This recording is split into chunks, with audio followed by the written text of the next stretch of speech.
네, 이 부분이 이제 어려울 거예요. 네.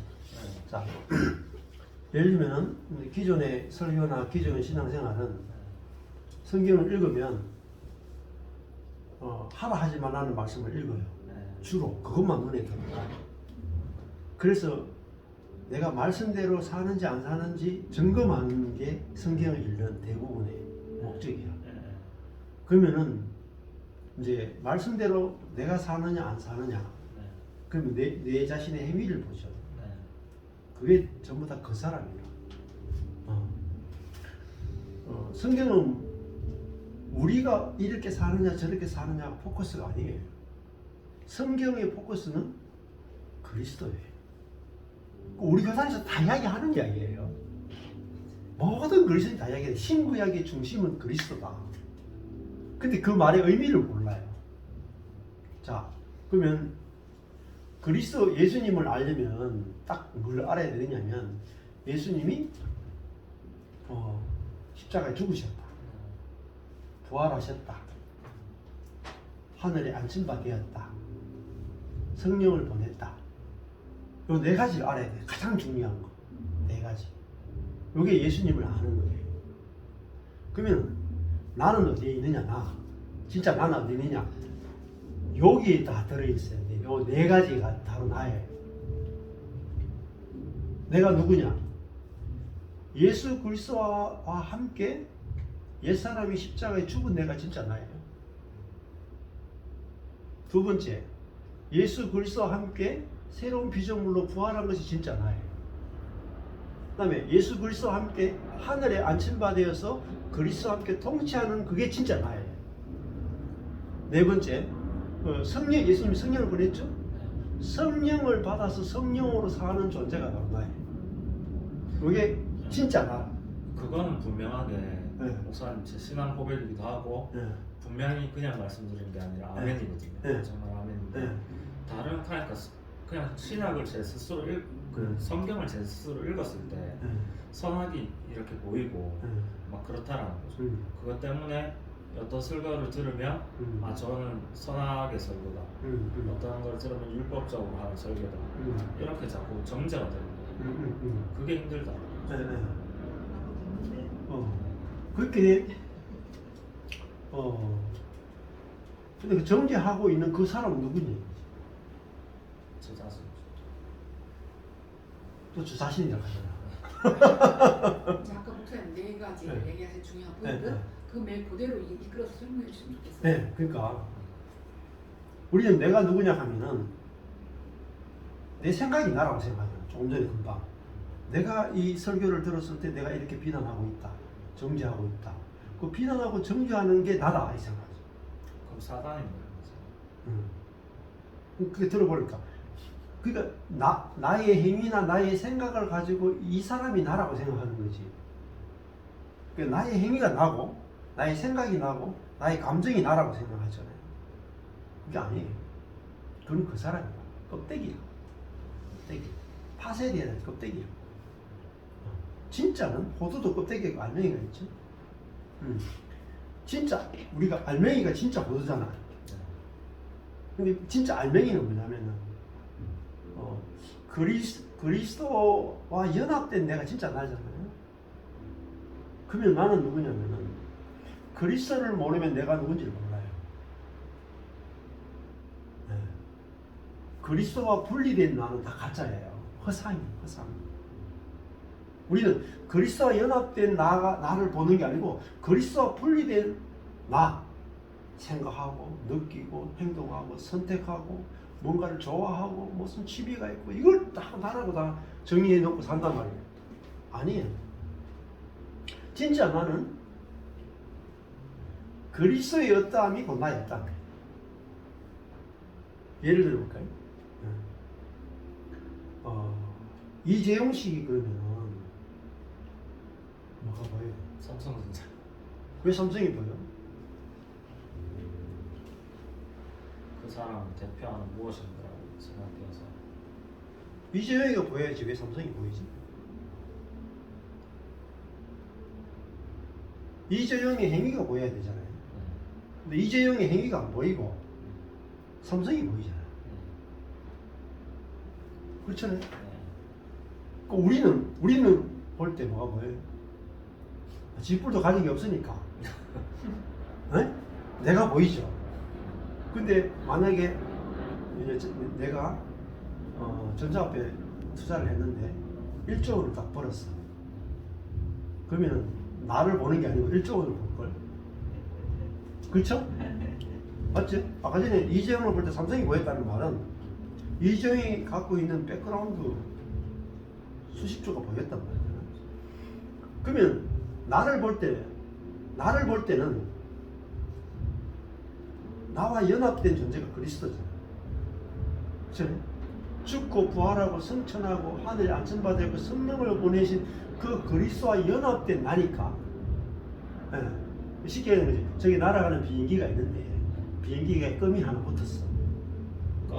껌. 껌이 하나 붙었어. 그러면 우리가 껌은 안 보이고 비행기는 보이잖아. 마찬가지로 내가 누구냐 할 때 그리스도만 보여야 된다. 그리스도의 죽음 안에서 나의 옛사람이 죽었잖아요. 그러니까 우리가 어떤 존재냐면 옛사람이 죽은 존재예요. 그게 진짜나요, 진짜. 그리고 그리스도의 생명으로 부활한 존재. 그리스도가 내 안에 사는 존재예요. 그리고 그리스도와 함께 이미 하늘에 안전받아서 그리스도의 생명으로 통치되어지는 존재. 그게 진짜 그러니까 그리스도의 어떠함이 나의 어떠함이에요. 그러니까 쉽게 그걸 우리를 뭐라고 하냐면 그리스도의 신부라고 그러잖아. 그렇잖아요. 근데 그게 이제 그냥 듣기 좋아라고 하는 말이지. 실제는 없이 그렇게 쓴단 말이야. 근데 제가 그러니까 일 써먹는 데가 실전이 집이란 말이에요. 집이니까 어머니한테 그런 얘기를 하면 저마저는 조디만 살아갖고 조디만 살아갖고 실제 성경은 실제를 이야기해요. 근데 우리가 그리스도의 신부잖아. 그게 존재 그게 됐는데 그게 나잖아요. 그게 나 실제잖아요. 근데 이런 나를 말하려면 그건 옛자야. 이 자야. 이렇게 분류해 버리니까 뻥치는 거죠. 그게 아니고 내가 그리스도의 신부라는 것은 신부는 신랑의 모든 것을 공동으로 소유하잖아요. 그렇잖아요. 안 그래? 정광재 씨의 모든 것이 우리 연구사니까 아닙니까? 그죠? 또 내 모든 것이 신랑 거 아니에요? 맞아요. 그러면 그리스도의 의는 누구 거예요? 내 거잖아요. 그리스도의 거룩은 누구 거예요? 내 거잖아요. 그리스도가 하늘에서 안집받은 것은 누구 거예요? 내 거잖아. 그리스도가 하나님 아들이 된 건 누구 거예요? 다 내 거잖아. 근데 그리스도란 말이 그리스도와 내가 연합됐다는 말은 그리스도의 모든 부유함이 다 내 거란 말이에요. 근데 우리는 그러니까 그리스도가 소유한 것을 내가 소유했기 때문에 그 그리스도가 곧 내고 내가 그리스도가 이게 하나로 연합되어 있단 말이에요. 근데 그 연합된 것 안에서 내 자신이 발견돼야 되는데 우리는 그리스도를 빼버리고 오로지 내가 선을 행하느냐 악을 행하느냐 그걸 가지고 우리 자신을 정의 내린다는 거예요. 예를 들면 이런 거죠. 이창성 목사님은 예를 들면 어떤 목사가 돈을 빙땅 쳤다 예를 들면 그러면 이창성 목사님은 아니 목사가 어떻게 돈을 빙땅 치냐 그것이 그 사람이 진짜 목사 맞냐 이래서 한국교회가 부패했다고 이렇게 설교한단 말이야. 그럼 그게 말이 맞아요? 안 맞아. 왜냐하면 그 사람이 돈을 빙땅 쳤다 하더라도 이 사람은 누구의 신부냐? 그리스도의 신부고 그리스도의 모든 부유함을 다 가지고 있잖아요. 그리스도의 의를 가지고 있고 그리스도의 생명을 가지고 있고 그죠? 그리스도가 신분을 가지고 있고 그리스도의 모든 것을 갖고 있는 존재인데 그리스도와 연합된 이 사람을 이야기해야 되는데 그리스도와 분리된 이 사람의 단독적인 율법적 행위를 가지고 이 사람을 정죄해버린다. 그러면 정광훈이나 정병훈 목사 같은 사람들도 정죄할 게 아니다라는 거죠. 이제 우리가 그 사람에 대해서 정죄할 게 안 되지. 저는 이런 말씀 듣기 전에 저는 되게 진짜 거부감 많이 들었어요. 근데 예를 들면은 정광훈 목사님이건 이런 분들 전부 율법주의자야. 왜냐하면 다 행위로 나누잖아요. 좌파 우파 그거 어디서 나오세요? 좌파 우파는 완전하게 행위라. 사람을 볼 때 그리스도와 분리된 그 사람의 행위로 그 사람을 딱 좌파로 나누잖아요. 그리스도 안에서 좌파 우파 없어요. 그럼 우리 존재가 그리스도와 분리됐다는 뜻이야. 좌파 우파를 이야기하는 순간에 우리는 그리스도와 분리된 존재로서 그 사람을 보는 거죠. 그걸 율법주의다. 그러면 다른 말로 하면 그리스도가 행하신 죽음과 부활과 성천과 성령을 보내신 그 사역을 다 무효화시키는 거예요. 목사님의 말씀을 들으면서 율법주의에 대한 제 안의 해석이 좀 달라져야 될 필요가 있다고 생각이 들어요. 그냥 제가 갖고 있는 율법주의가 뭐냐면 구약시대의 법이라고 저는 알거든요. 그게 아니라 목사님 말씀 들으면 느껴지는 게 그게 궁극적으로 율법주의가 아니라 신약시대를 살더라도 우리 안에 행위를 추구하면서 사는 것도 율법주의다 이렇게 생각이 들거든요. 그렇죠. 그 율법이라고 하는 것은 율법주의라고 하는 것은 결국은 복음 그리스도께서 이루신 복음과 반대되는 모든 게 율법이에요. 그렇게 율법의 개념을 잡아야 되는데 그 율법 개념 자체가 잡기 힘들어요. 율법이 뭐냐? 질문하면 대답을 못해요. 워낙 다양한 개념으로 쓰이기 때문에.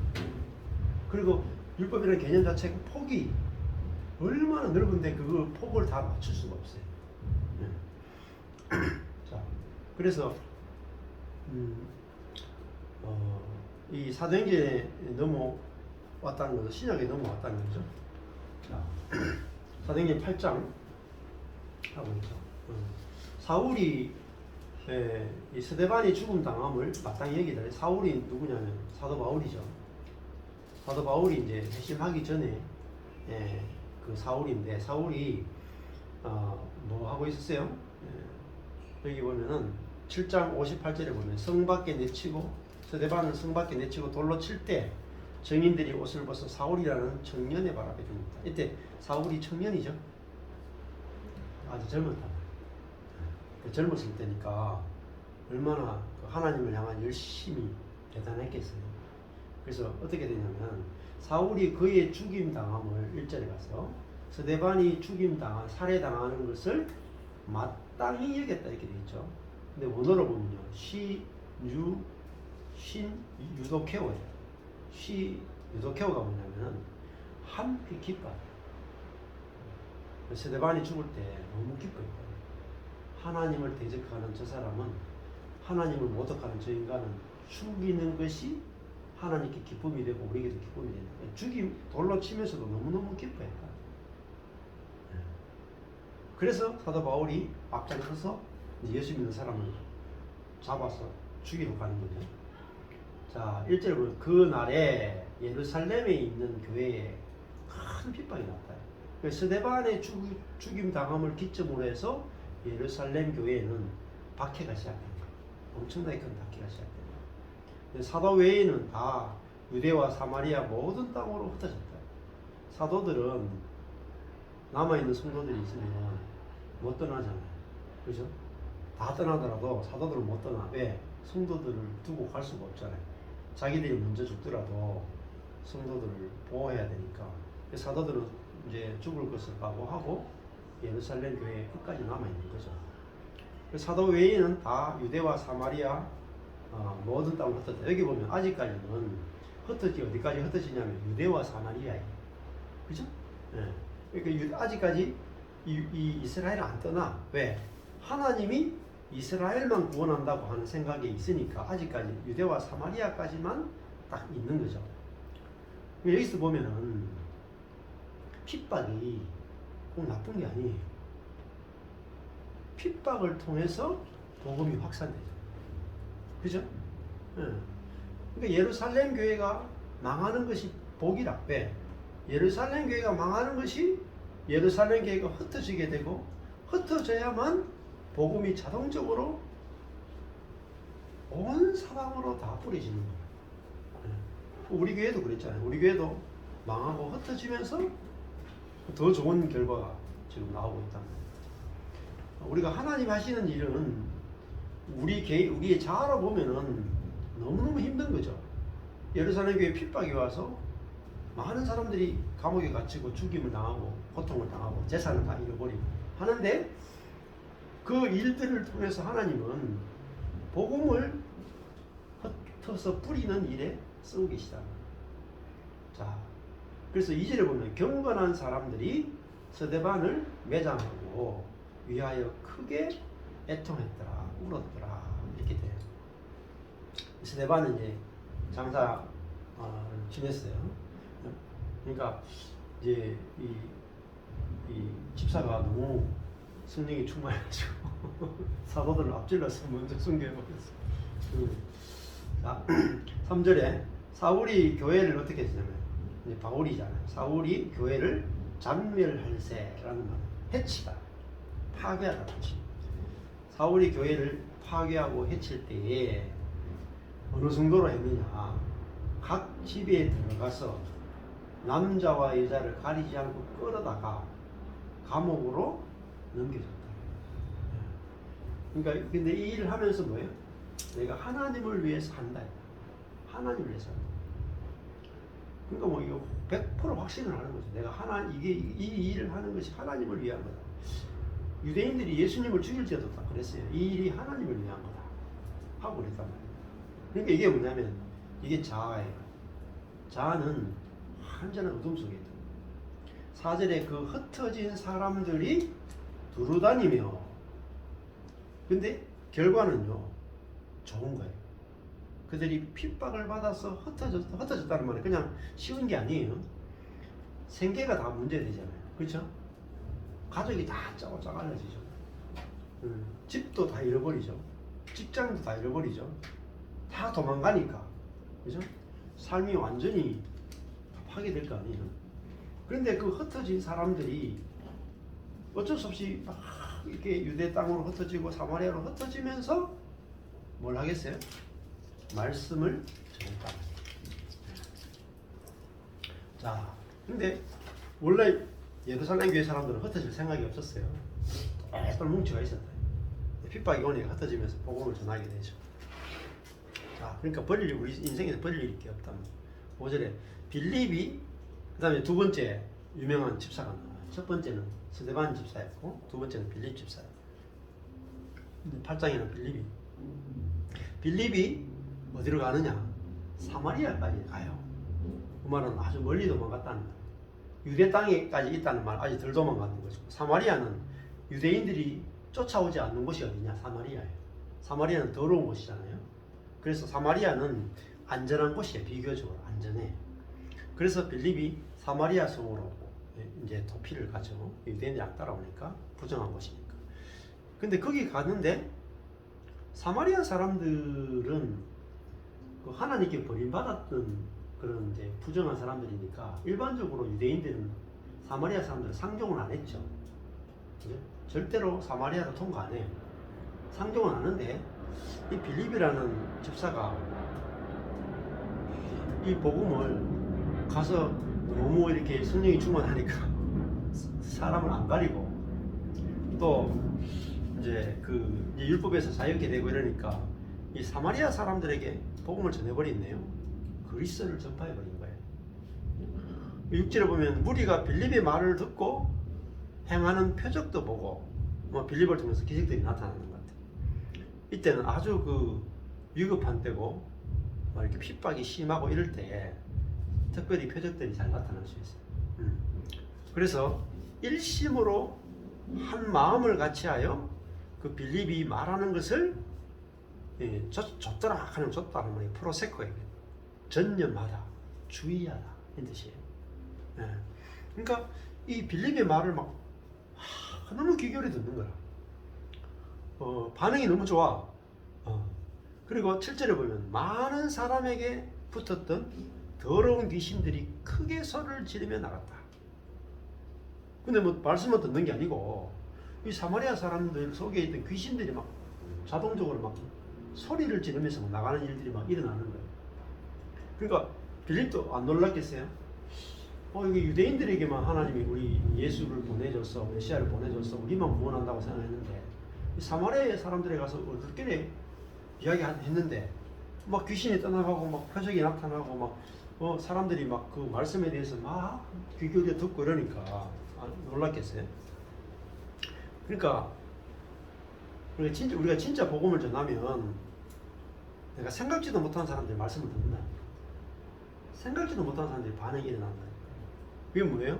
성령께서 지금 하시는 거죠. 빌립을 이 핍박을 통해서 사마리아 성원에 가게 하고 거기서 성령께서 빌립을 통해서 표적을 행하고 성령께서 이 빌립을 통해서 많은 귀신들이 떠나가게 하는 일들을 하게 하시는 거죠. 또 많은 중풍병자와 안전병이도 나왔다. 이거 놀랍죠. 중풍병도 안 낫는 병 중에 하나예요. 그리고 안전병이는 더 심하죠. 일어날 수 없는 그런 놀라운 치유의 역사도 저절로 막 일어났다. 그러니까 사람들이 얼마나 놀랐겠어요. 이런 일들이 일어나니까. 그리고 그 성에 그래서 어떤 일이든 큰 기쁨이 있었다. 그 말은 이 사람들이 복음을 너무나 열렬히 반영했다.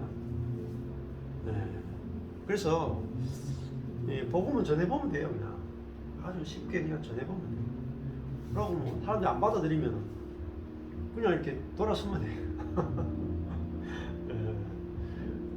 하나님이 함께 하시면 이런 일도 쉽게 일어날 수 있는 거죠. 9절을 보면 그 성에 시몬이라는 사람이 있었어요. 근데 이 사람 마술사 시몬이 마술을 행해서 사마리아 백성을 놀라게 하며 자칭 큰 자다 이렇게 하면서 자기를 막 높이는 사람. 그러니까 아주 그 남을 속이는 걸 좋아하는 사람. 10절에 낮은 사람부터 높은 사람까지 다 청종하여 가로되 이 사람은 크다 일컫는 하나님의 능력이라. 이 마술사 시몬이 자신의 어떤 능력을 가지고 하나님의 능력으로 그렇게 이제 이야기하고 사람들을 이렇게 미혹해하는 사람이었습니다. 오랫동안 그 마술에 놀랐으므로 저희가 이 마술사 시몬을 늘 사마리아 사람들이 많이 따랐고 너무너무 유명한 자였죠. 12절에 빌립이 이제 복음을 전했죠. 자, 잘 보십시오. 빌립이 복음을 전할 때 뭘 전했는가? 첫 번째가 빌립은 하나님의 나라를 전도했어요. 복음 전파의 내용이 뭐냐? 하나님 나라. 우리는 단순히 그냥 뭐 예수 믿고 구원 받는다 이렇게 복음을 이렇게 축소시키는데 여기서 뭐 내용의 핵심은 하나님의 나라예요. 하나님 나라.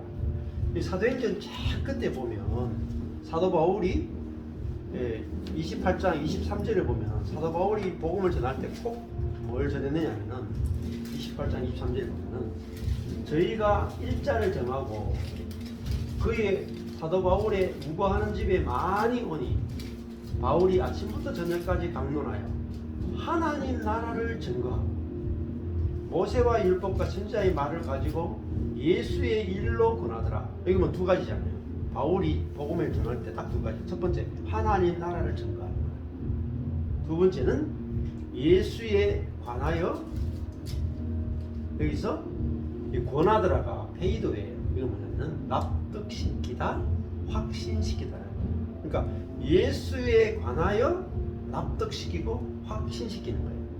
그러니까 그 말은 예수님의 죽음은 어떤 죽음이고 예수의 부활은 어떤 부활이고 예수가 하늘에 안식받은 것은 어떤 것이고 그가 성령을 보낸 것은 어떤 일인지 그거를 전하는 걸 복음이라고 해요. 복음은 반드시 십자가와 부활과 성천과 성령을 보낸 요걸 네 가지를 전해야 진짜 복음이에요. 근데 그걸 왜 그것이 그러면 뭘 만들어내느냐? 그것은요 하나님의 나라를 만드는 거예요. 하나님 나라를 증거했다라는 것은 뭐겠어요? 현재적이단 말이에요. 하나님 나라가 이 땅에 임했다. 하나님 나라는 하나님의 통치예요. 하나님의 통치가 우리 안에 밖에 다 임했단 말이에요.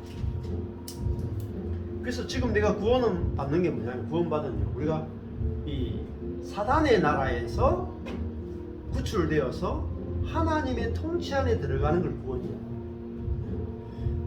그러니까 실제로 이 땅에서 우리가 하나님의 통치를 받고 살 수 있는 거죠. 지금 하나님 나라가 뭐냐? 천국이에요.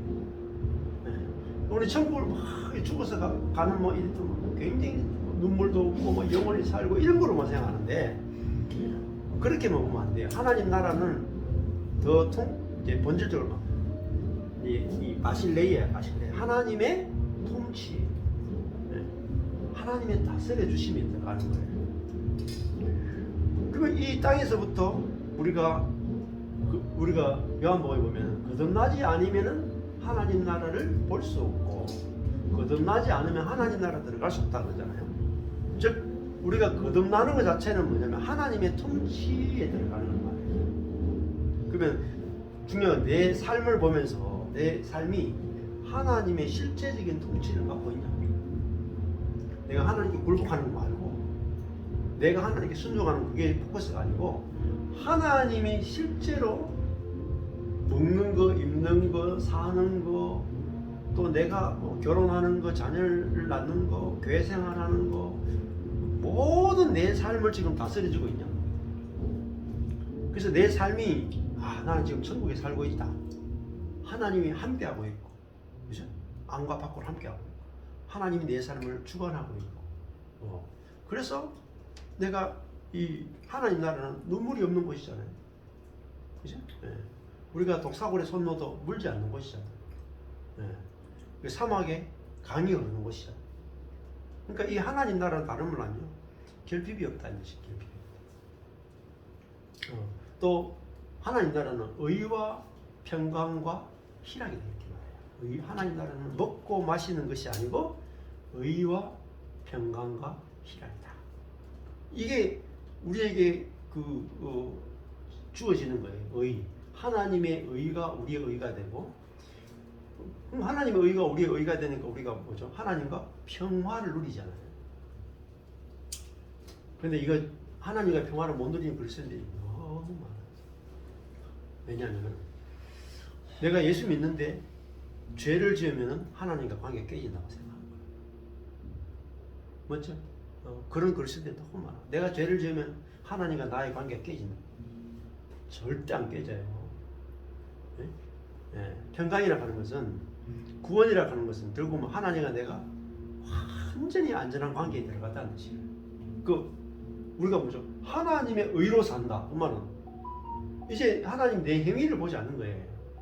우리가 내 의를 하나님께 내놓는 게 아니고 하나님이 의로 살아가니까 내 의가 필요 없는 거라. 그러니까 뭐가 와요? 그러니까 하나님과 평화가 이루어진 거죠. 샬롬. 그죠? 그게 평강이잖아요. 그 다음에 뭐죠? 그러니까 평강이 되니까 뭐가 와요? 희락. 기쁨이 오는 거예요. 그 하나님 나라는 뭐로 다스려요? 하나님의 의로 다스려져요. 자, 그럼 하나님의 의가 뭐냐면, 또 하나님의 의는 하나님 노릇 해주심이, 하나님이 뭐죠? 내 아버지가 되어주심이, 하나님이 내 남편이 되어주심이. 그건 뭐예요? 하나님 나라는 하나님이 내 아버지로서 모든 걸 다 공급해 주시는. 그래서 공급이 끊임없이 이루어지는 게 뭐냐? 하나님 나라예요. 그래서 하나님 나라는 뭐냐? 눈물이 없다. 다른 말로 결핍이 없다. 이게 하나님 나라예요. 근데 우리가 천국은 죽어서 가는 곳이다. 이 땅에서는 눈물과 괴로움이 있다. 그래서 눈물과 괴로움이 없는 천국에 가서 나는 살고 싶다. 이렇게만 생각하는 것은 상당히 내재적이긴 한 거예요. 어떻게 보면 염세적인 거예요. 물론 미래에 있지만 하나님 나라는 2000년 전에 이미 이 땅에 와버렸어요. 이 땅에. 예수님이 하나님 나라가 너희 안에 있다 이렇게 말합니다. 하나님 나라가 왔다 이렇게 말합니다. 그래서 빌립이 뭐죠? 하나님 나라가 왔으니까 여러분 하나님 나라 안에 들어오십시오. 세례요한도 그랬어요. 하나님 나라가 왔다 들어오라. 예수님도 너희가 거듭나면 하나님 나라 볼 수도 있고 하나님 나라에 들어올 수도 있고 하나님 나라를 누릴 수도 있다. 이게 예수님의 선포였어요. 그래서 뭐였어요? 성령이 내게 임했다. 그래서 눈먼 자를 눈뜨게 하고 가난한 자를 부욕해 하고, 그죠? 그러기 위해서 내게 성령이 주어져서 예수님은 희년을 선포했다. 희년. 해방의 날이 왔고, 하나님의 통치가 이루어지기 때문에 이제는 모든 눈물을 씻겨주고 모든 우리가 억압에서 자유케 되는 진짜 하나님 나라가 왔다. 하나님의 통치가 왔다. 그렇게 그 메시아는 뭘 가져오느냐? 결국 메시아는 하나님의 나라를 가져오는 거예요. 하나님. 그러니까 예수님 기도가 뭐죠? 나라가 임하옵시오네. 어디로요? 여기 이 땅에. 예. 그죠? 그래서 우리가 단순히 개인 구원을 넘어서서 하나님 나라에 들어가는 게 구원이에요. 그리고 이미 이 땅에 임한 그 하나님 나라를 누리고 그 하나님 나라를 전하고 사람들을 하나님 나라 들어오도록 초청하는 거예요. 그래서 뭐예요? 하나님이 이 땅에서 높임을 받는 거예요. 이 땅에서. 내 개인 구원이 초점이 아니고 하나님 나라가 임해야 하나님이 영광을 받으시는 거예요. 그것이 하나님의 마음이고 하나님의 갈망이고 하나님의 소원이에요. 그리스도인은 내 개인 구원이 초점이 아니고 하나님의 영광이 초점이라. 그 웨스트민스터 소회론문도 우리가 이 장로교에서는 하잖아요. 사람의 근본되는 목적이 뭐냐? 구원이 아니에요. 사람이 태어난 근본적인 목적은 하나님을 즐거워하고 하나님을 누리고 하나님께 영광을 돌리는 게 사람의 목적이에요. 근데 구원의 목적이 아니에요. 그래서 하나님 나라는 것은 하나님의 통치가 이루어져서 하나님이 영광이 드러나고 하나님이 이 온 땅을 통치하시는 진짜 만드신 분이고 통치하시는 분이구나. 하나님의 영광을 받는 거예요. 그래서 로마서에도 보면은 사도 바울이 잘 기뻐할 때 그거예요. 로마서의 제일 중요한 구절이 로마서 11장 36절이죠. 이는 만물이 주에게서 나오고 주로 말미암고 주에게로 돌아가니라. 영광이 그에게 세세히 있으리로다. 아멘 이렇게 말합니다. 이게 로마서 전반부의 결론이, 모든 교리의 결론은 내가 구원받았다 이게 아니고 만물은 주님에게서 시작되고 주로 말미암아 유지가 되고 주로 말미암아 모든 것들은 결론이 지어집니다. 영광은 당신에게만 영원토록 있습니다. 하나님의 그 영광을 하나님의 영광을 영원히 받는 것이 그게 찬양이 되고 기쁨이 되고 아멘이 된다. 이게 바울의 마음이잖아요. 그렇잖아요. 자, 이 빌립이 하나님의 나라를 전했다. 하나님 나라가 오면 어때요? 이 땅이 사단의 나라였는데 하나님 나라가 예수 그리스도의 죽음과 부활과 성천과 성령을 보내심으로 말미암아 하나님 나라 이 땅에 침투했다. 그래서 하나님 나라가 이제 세상의 나라 또 사단의 나라를 이기고 하나님 나라가 확장되어서 간다. 여러분 하나님 나라로 들어오십시오. 그러면 하나님의 통치를 받을 수 있습니다. 이런 걸 보면 뭘 볼 수 있냐면은 하나님 나라는 하나님의 주권이 미치는 영역이 하나님 나라예요. 나라는 뭐냐면 그 통치권이 미치는 범위. 북한에서 이렇게 월남 탈북자분들이 방송하는 거 보면 재밌는 게 있어요. 그분들이 처음에 이제 북한에서 탈북하잖아요. 대부분 다 중국으로 넘어간다고요. 그 중국에서 막 도망다니잖아요. 공안에 쫓기기도 하고 북한 보이부 사람들이 나와서 잡으러 가고 쫓기다니는데 뭐가 없어요. 북한 사람 그거밖에 없어. 그거 없기도 하고 신분증이 없잖아. 그래가지고 공안들이 나타나면 막 무서워가지고 막 공포에 떨고 있잖아요. 돈을 줘야 되고 있잖아요. 정말 힘든 삶을 살아요. 그러다가 이제 한국 그 대사관을 만나가지고 감사하게도 이제 한국으로 넘어오죠. 그죠? 넘어와요.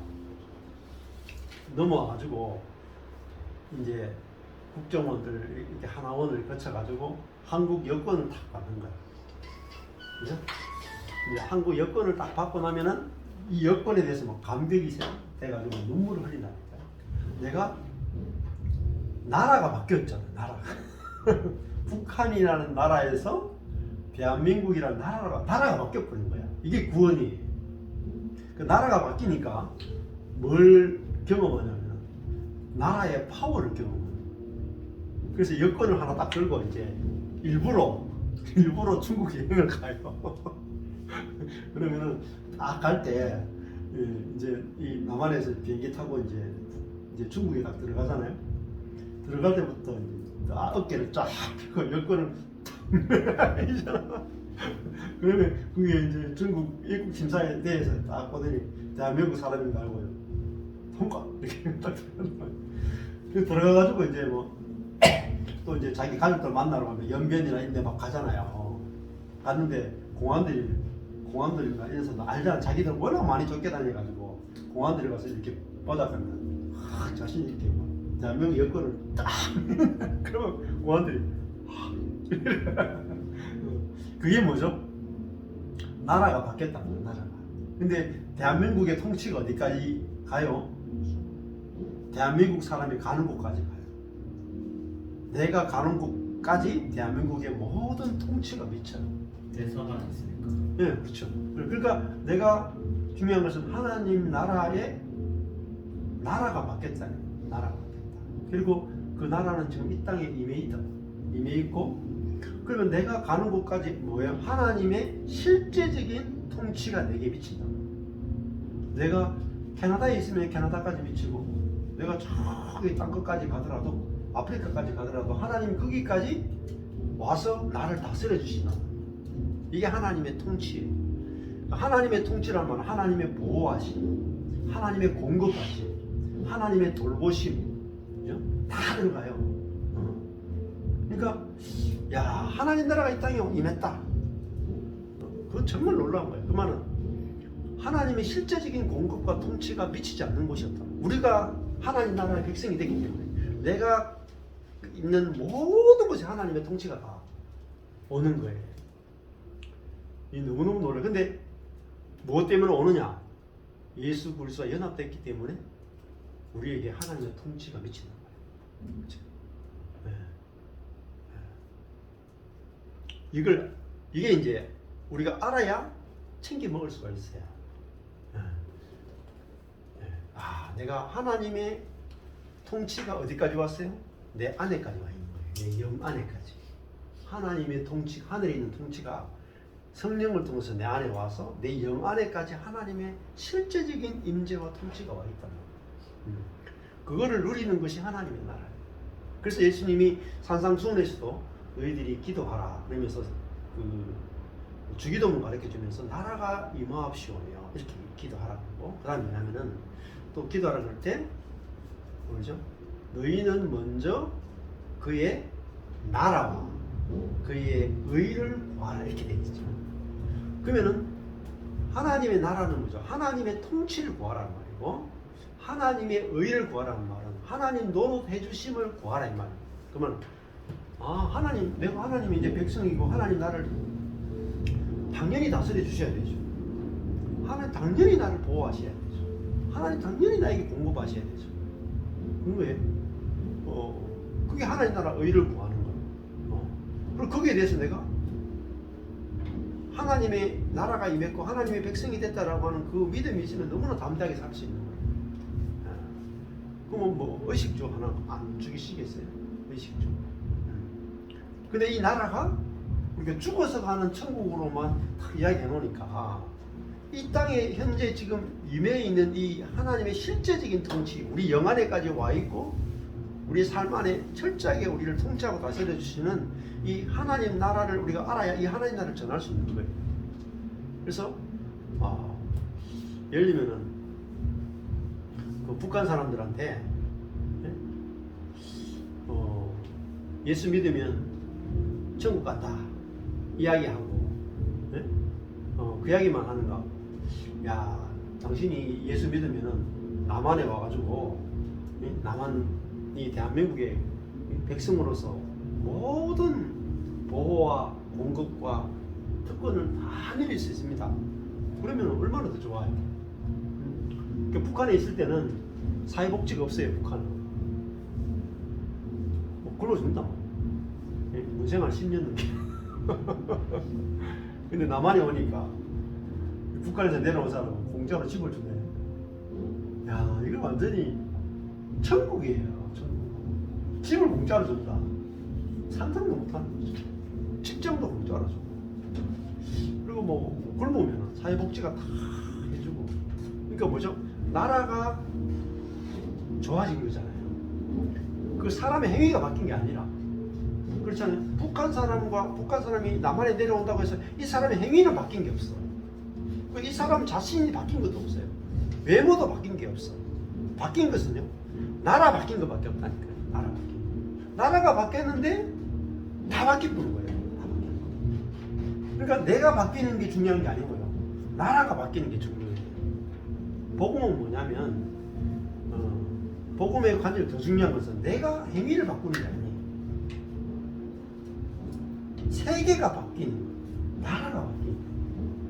그러니까 북한에 있다가 우리 남한에 넘어온 사람들은 놀란다니까, 놀란다니까. 나라가 바뀌는 것이, 내 하나가 바뀌는 것보다 나라가 바뀌는 것이 훨씬 중요하다는 것을 뼈저리게 경험하는 거죠. 우리 세대도 그렇잖아요. 우리가 어릴 때 복지가 어디 있었습니까? 가난한 자는 막 다 굶주리고, 막 저기 이 다리 없는 사람은 맨날 그 5일장 가면 이 다리 없는 거 시커먼 가족이 돼가지고 이 찬양 틀어놓고 이렇게 비약가 끌면 사람들이 돈 주고 이래 살았잖아요. 요즘은 그래가지고 요즘도 그런 사람이 있대요. 근데 이게 동양을 잘 안 해요. 왜 안 하겠어요? 동사무소 나오면 다 알아서. 예. 그러니까 동사무소에서 이 사람 돈이 얼마 정도 받는지 알아.